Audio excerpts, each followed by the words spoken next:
Monsieur le Président et chers collègues, vous faites état de nombreux projets retenus nationalement. Donc, sous réserve que ces chiffres ne soient pas exagérés, nous en prenons acte. Tout ce qui peut apporter un plus aux entreprises et à l'emploi nous va. Pour autant, permettez-moi de vous faire remarquer, comme je l'avais fait lors de dernière plénière, que toute cette organisation en pôle de compétitivité, OIR, cluster et autres filières, nous semble toujours aussi lourde et illisible. La stratégie doit être plus claire, adaptée à nos problèmes et du tissu économique. Je suis, dit Jean-Louis Gégère, toujours prêt à y travailler.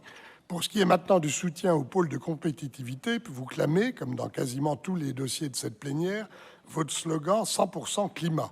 Nous ne comprenons pas toujours ce que cela signifie, mais bon, l'intention générale ne nous échappe pas. Nous voulons cependant faire une suggestion.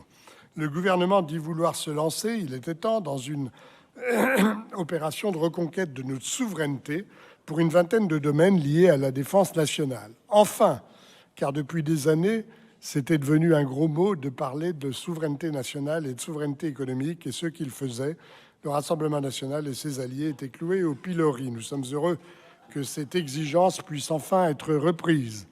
Notre suggestion est donc qu'en plus du 100% climat, la région se penche sur les pôles de compétitivité pour, dans chacun d'eux, déterminer ce qui doit être fait pour la reconquête de notre souveraineté industrielle. Vos partenaires écologistes vous ont conquis aux impératifs climatiques. Permettez à l'opposition régionale de vous amener vers ceux liés à la souveraineté.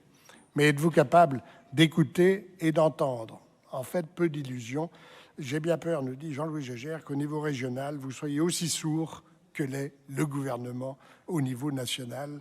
Merci de votre attention.